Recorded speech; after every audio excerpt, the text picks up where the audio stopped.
मनमंत्रों की कथा सुनाते सुनाते अष्टम स्कंद में गजेंद्र के मोक्ष की कथा सुनाई है। परिवार काम नहीं आया पर नारायण का नाम काम आ गया गजेंद्र के।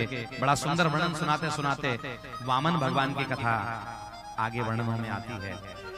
जब समस्त जगत में इंद्र देवता ने एक दिन दुर्वासा जी का अपमान किया, श्री विहीन वो हो गया, लक्ष्मी विहीन हो गया। समुद्र मंथन की चर्चा की गई और समुद्र मंथन में देव और असुर दोनों ने मिलकर मंथन किया। देखो जब समाज में कुछ मंथन होगा, कुछ विचार परिवर्तन होंगे तो मंथन जरूर होगा, और मंथन जब होगा तो पहले विष जरूर निकलेगा, लेकिन विष सहन करने के बाद अमृत जरूर मिलेगा।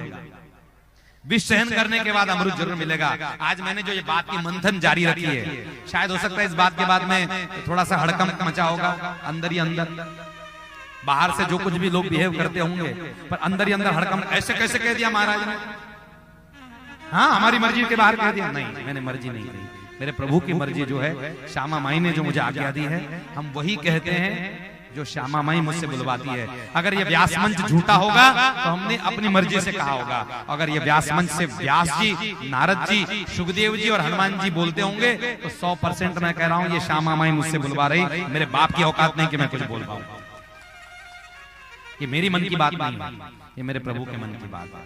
पर मंथन जब भी होता है तो विष निकलता है। और समुद्र मंथन में बलि राजा उस समय में थे, प्रहलाद जी के पुत्र विरोचन, उनके पुत्र हुए बलि राजा ने उस मंथन में जिम्मेदारी ली। एक तरफ असुर है, एक तरफ देवता है। अब देवता असुर में हर गांव में मंथन होता है, ऐसा ही हो, ऐसा ही हो, ऐसा ही हो, ऐसा ही हो। कौन बड़ा कौन छोटा, कौन बड़ा कौन छोटा युद्ध होता रहेगा, निर्णय नहीं निकल पाता। और सबसे पहले हलाहल विष निकला, और हलाहल विष निकलते ही किसने ग्रहण किया? जय जय शिव शंकर माहेश्वरम, जय शंभु दिगंबर भूतेश्वरम, जय शंभु दिगंबर भूतेश्वरम। महादेव जी को पुकारा, महादेव जी आए हैं और महादेव जी ने उस हलाहल विष को पी लिया। श्री रंभा विश्वारुणी अमीय शंख गजराज, 14 रत्न निकले हैं। उन 14 रत्नों में पहला विष, दूसरा गौ माता निकली। अब गौ माता लेगा कौन? उसने कहा तू ले, तू ले, दूध मुझे पीना है पर गाय मैं नहीं पालूंगा।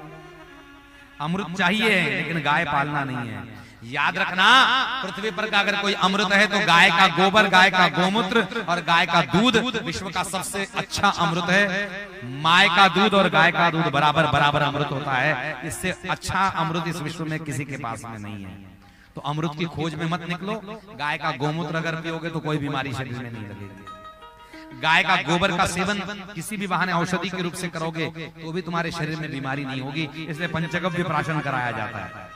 पंडित जी ने करवाया ना, यजमानों को पंचगव्य प्राशन करवाया था इस दिन। प्राशनात् पंचगव्यस्य दहत अग्निर इव ईंधनम, जैसे ईंधन जल जाता है वैसे पंचगव्य पीने से शरीर की बीमारी भी और पाप भी जल के भस्म होते हैं। तो गाय ऋषि मुनियों ने ली। तो भाई साहब कोई ऋषि मुनियों ने गाय ली होगी तो कम से कम उन बाबाओं के पास, उन ऋषि मुनियों के गौशालाओं में देने का काम तो कम से कम करो। कुछ गौशाला में दान तो दो, समर्पण करो।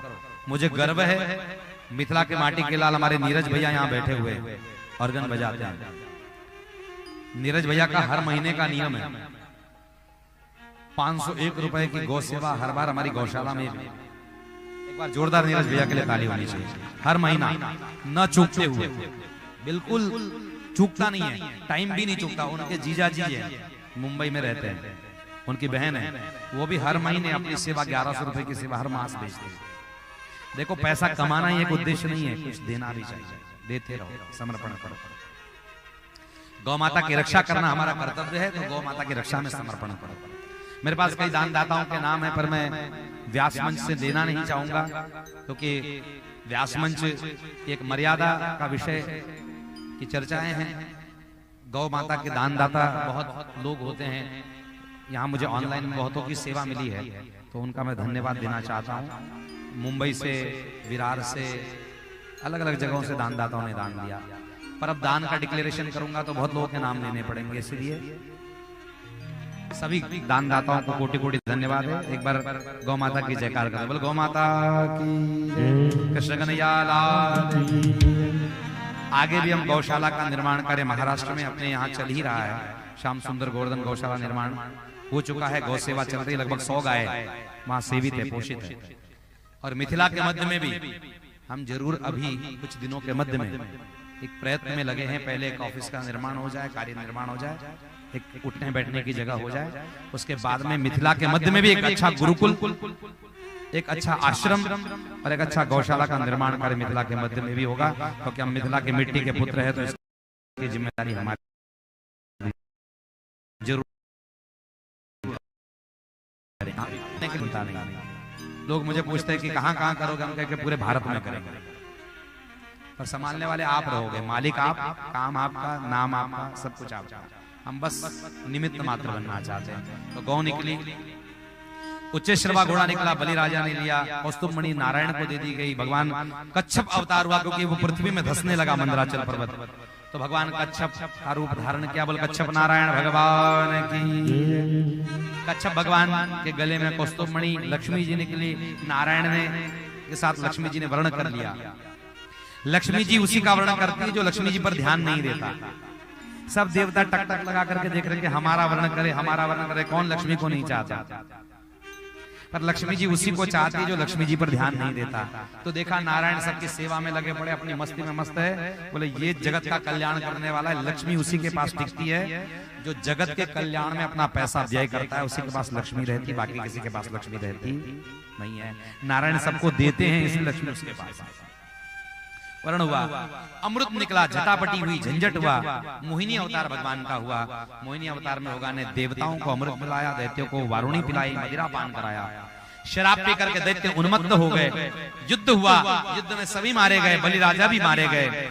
बलि राजा को शुक्राचार्य ने मृत संजीवनी विद्या से जीवित किया और 99 यज्ञ पूर्ण करके 100 यज्ञ के बाद तुम्हें इंद्र पद पर विराजमान कर दूंगा, ये कहा। मां अदिति को चिंता लगी और चिंता लगते ही भगवान प्रकट हुए। बोल वामन भगवान की।